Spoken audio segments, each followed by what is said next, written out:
بسم الله الرحمن الرحيم. تثبت نضع اليوم دولتي الأمارات وأثيوبيا في العدوان على السودان بما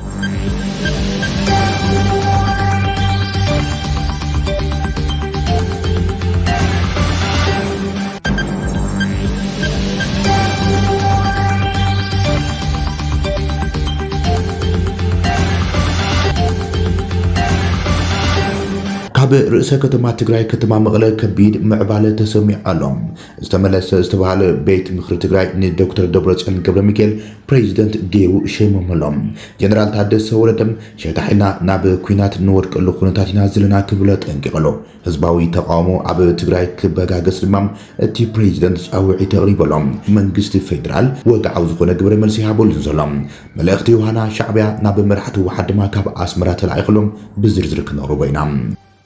سودان عبل علي إثيوبيا ترير متنقع تقريبا إثيوبيا عصبات وتهدرات وحات عبل علي يتقعن له بمبال مام نمنغست السودان إن حق زريو بمبال كسي سلام بزعبازي عبل منغو سودان إثيوبيا عقات إمزلو حدش وترز ملكتون بزرزر كده أربولك منام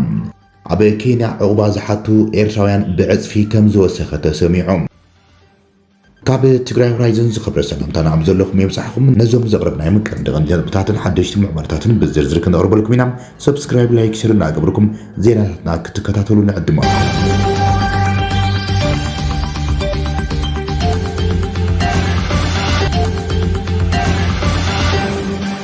كاب رئيس كتما تجري كتما مغلى كبيد معبالة وعلوم استملس بيت مخر تجري الدكتور دبرتسيون قبل ميكيل بريزيدنت جيرو مريزوام جنرال تادس ورد شتحنا ناب كوينات نورك لخونتات نازلنا قبل هو حد ما ناي مخته منغستي مليس لخ يلام هو حد زتعاقبهم عبلات بيت مخر تجري تبايلم تسيمو اكلات اب زكايدو اخيبام ن دكتور دبرتسيون قبل ميكيل بريزيدنت اب زغورلم نفرت وق نكتما مغلم اناوي صنع كمزو على تجليزم كتما مغلم دحري لكل تعمتات أفويتام بخبيت دمسي ميجا تربش حكم زرفتت من شتات زينا أرجع يسملهم مغنيات من قصقاس حيل عري إثيوبيا قبل السماعات مغلم بوقعي ولا استبحل نجر ولا يحلم قال من شتات زينا جن حيل عري إثيوبيا نتهم مستحاتهم زمنوت حمشاي ولدو عصورات مستهم نايك أدم رابعي ولدو عصورات بموهد ناي وقع المد يجبر كم زلهم تمالن كرمت مالن عب كلات عفارن أمحرن كمون لو معلتي عب تجري لمن حيل عير كم زكايد يو تجليس زلام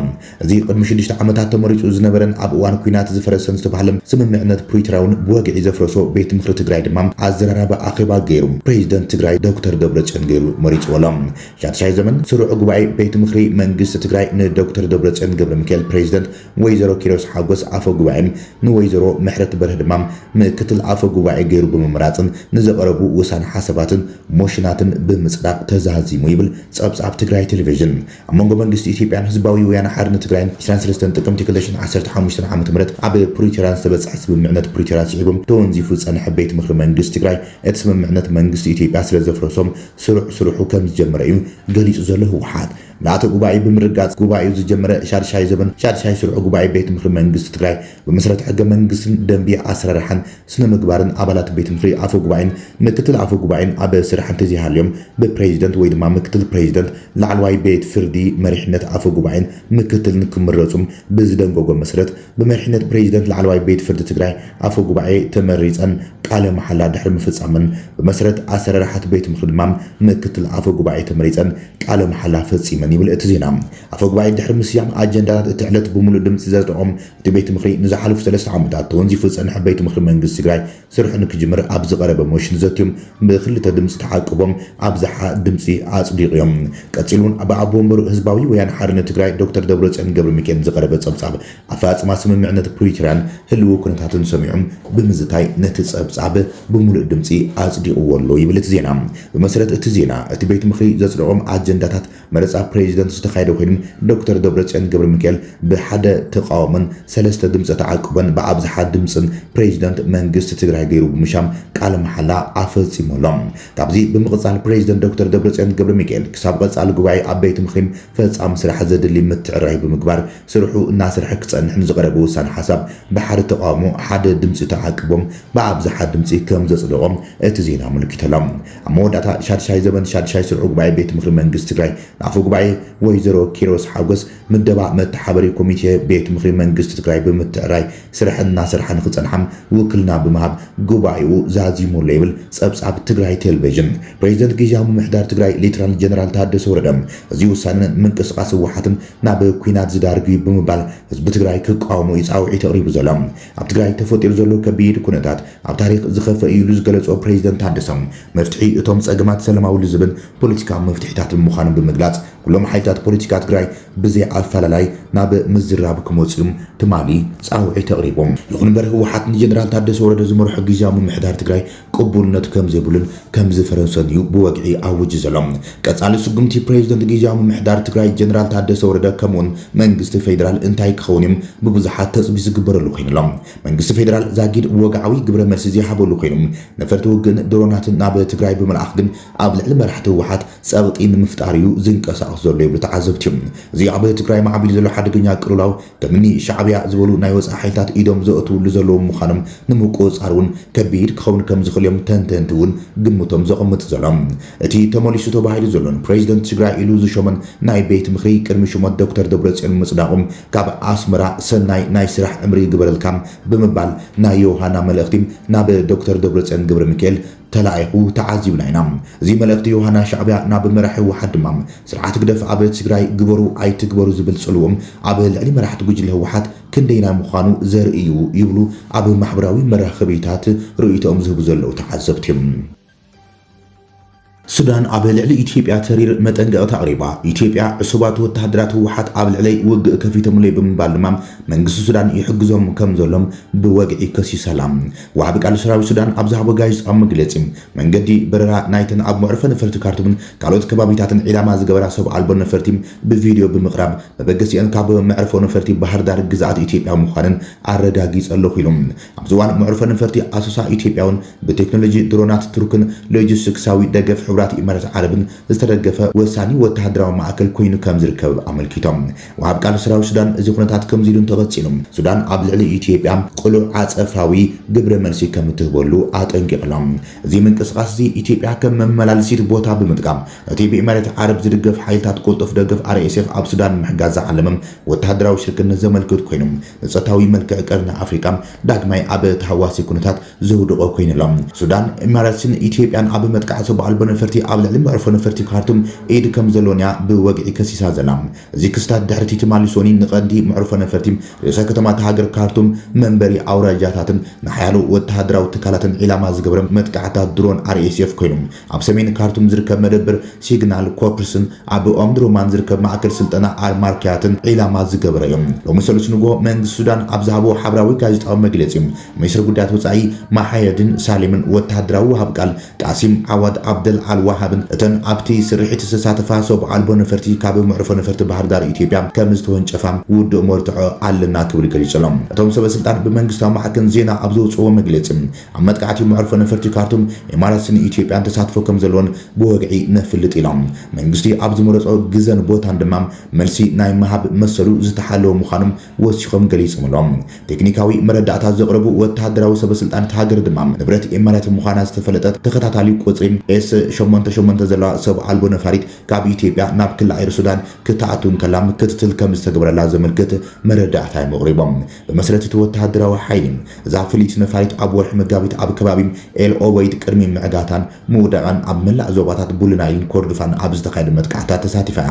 እቲ ወተሃደራዊ ወሃብ ቃል ብተወሳኺ ካብ ሓደ መሳለጥያ ኢትዮጵያ ዝተበገሰት ፍሊት ሰብ ኣልቦ ነፈርቲ ብወገን ሰብ ኣልቦ ነፋሪት ብሓደ ጉንበት ክልል ብምጥሓሳ ንመዕርፎ ነፈርቲ ርእሰ ከተማ ዒላማ ብምግባር ከሲሰሎም ሰበስልጣን ሱዳን ነቲ ኣብ አዲስ አበባ ዝርከብ ኣምባሳደሮም ድሕሪቲ ፍጻመ ንምምኽኻር ፀዊዖም መንግስቲ ኢትዮጵያ ኣቀዲሙ ኣብ ወርሒ መጋቢት ኣብ ዘካየደ ዲፕሎማስያዊ ጻውዒት ናይ ሓሶት ኣባህላ ክብል ብምግላጽ ተማሳሊ ክስታት ነፂግዎ ነይሮም ሚኒስትር ጉዳያት ወጻኢ ሱዳን ሳሌም ሱዳን ንላዕላውነታን ሃገራዊ ድሕነታን ካብ ቀጻሊ ወራር ኣየር ንምክልኻል ቀጥታዊ ወተሃደራዊ ምግጣም ሓዊሱም ንኩሎም ሴናሪዮታት ወይ ድማ ተኽእሎታት ድልውቲ ምዃና ኣጠንቂቖሎም ኢትዮጵያ ድማ ክልቲኦም ተዋጋእቲ ሱዳን ጉዳዮም ብዘተክፈትሑ ፀዊዓ ኢትዮጵያ ነቲ መንግስቲ ሱዳን ዘቕረበ ክሲ ብወግዒ ነፂጋቶም ኢትዮጵያ ብመንግስቲ ሱዳን ኣብ ልዕሊኣ ዘቕረቦ መሰረት ዘይብሉ ብምባል ነቲ ክሲ ነፂጋቶም ብመሰረቱ ሚኒስትር ጉዳያት ወጻኢ ኢትዮጵያ ዘርግሑ መግለጺ ሓይልታት ምክልኻል ሱዳን ሚኒስትሪ ጉዳያት ወፃኢያን ብሓባር ኣብ ልዕሊ ኢትዮጵያ ዘቕርብዎ ክስታት መሰረት ዘይብሉ ምዃኑ ገሊጹ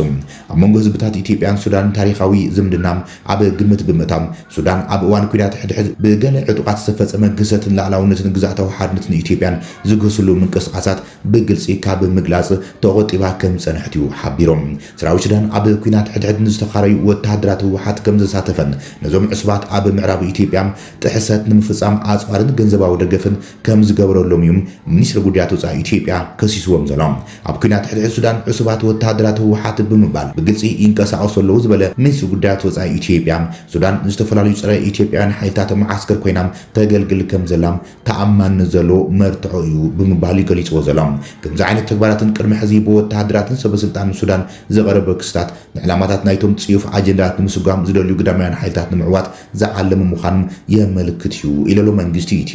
ኢትዮጵያ ኣብ ጽንኩር እዋን ምስ ህዝቢ ሱዳን ዘለዋ ሽርክነትን ምሕዝነትን ኣጠናኺራ ክትቕጽል ምዃና እቲ ሚኒስትሪ ገሊጾም ኢትዮጵያ ኩናት ሕድሕድ ሱዳን ብዘተ ክፍታሕ እዩ ዝብል እምነት ከም ዘለዋ ኣመልኪቶሎም ብተወሳኺ ኢትዮጵያ ኣብ ሱዳን ሲቪላዊ መንግስቲ ክምስረት ህፁፅ ሰብኣዊ ሓገዝ ዝነባር ተኽሲ ደው ምባልን ከምኡን ብሲቪል ዝምራሕ ናፃ ንኹሉ ዝሓቅፍን ግሉፅን ዝርርብ ኣገዳሲ ምዃኑ ከም እተኣመን እዩ ሚኒስትሪ ጉዳያት ወፃኢ ኢትዮጵያ ኣብ ዘርግሖ ግብረ መልሲ መግለፂ ኣመልኪቱ ዘሎ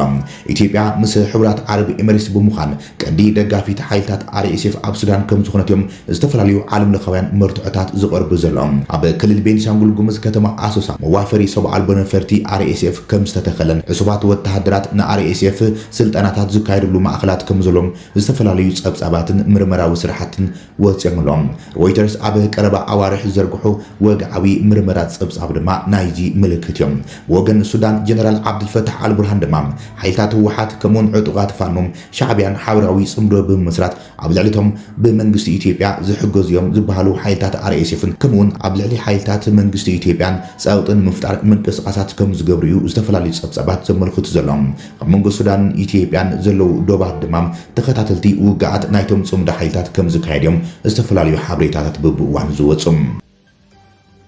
ኣብ ኬንያ ዕቁባ ዝሓቱ ቁጽሪ ኤርትራውያን ብዕጽፊ ከም ዝወሰኸ ተሰሚዖም ሓዱሽ ጸብጻብ ከም ዘመልክቶ ቁጠባዊ ዳህሳስ 2026 ኣብ ኬንያ ቁጽሪ ስደተኛትን ሓትት ዕቁባን እናወሰኸ ይኸይድ ከም ዘሎን ኤርትራውያን መሪሕነት ይወስዱ ከም ዘለዎ ኣመልኪቶሎም ብመሰረት ጸብጻብ ኣብ 2021 ኣብ ኬንያ ዝተመዝገቡ ስደተኛት 540,068 ክኸውን ከሎም እዚ ግን ኣብ 2025 ናብ 835,793 ወሲኽሎም እቲ ኣብ ዝቐረበ እዋን ናብ ኬንያ ዝግበር ዘሎም ወሰኽ ስደት ኤርትራውያን ዘስተባሃለ ጸብጻብ ኣብ 2024 3259 ኤርትራውያን ናብ ኬንያ ከም ዝኣተው ምልክቶሎም እንተኾነ ግና 7839 ሰባት ናብ ኬንያ ከም ዝገሹን ዕቁባ ከም ዝሓትቱን እዚ ድማ 99.8% ወሰኽ ከም ዘመልክት ይሓቢሩ ዘሎም ዋላ እኳ ስደት ኤርትራውያን እናወሰኸ እንትመጸም ሕዙን ኣብ ኬንያ ዝበዝሑ ስደተኛታት ሶማልያውያን ምዃኖም ተገሊጹ ዘሎም ብመሰረት እቲ ጸብጻብ ኣብ 2025 ኣብ ኬንያ ዝተመዝገቡ ሶማልያውያን ስደተኛት 459,131 ክኾኑ ከሎም ደቡብ ሱዳናውያን ድማ 202,863 ሲዒቦም ይርከቦም እቲ ጸብጻብ ተወሳኺ 66,043 ስደተኛት ካብ ዲሞክራሲያዊት ሪፐብሊክ ኮንጎ ክመጽእ ከሎም ኢትዮጵያውያን ድማ 42,897 ቁጽሪ ሒዞም ይርከቡ ይብል እቲ ጸብጻብ ካብ ትግራይ ሆራይዘን ንዝዓዝቡና ሓደሽቲ ምዕባለታትን እዋናዊ ዜናታትን ኣብዛዚምናልና ንሰናይ ምክትታለኹም ንመስግን ሰላም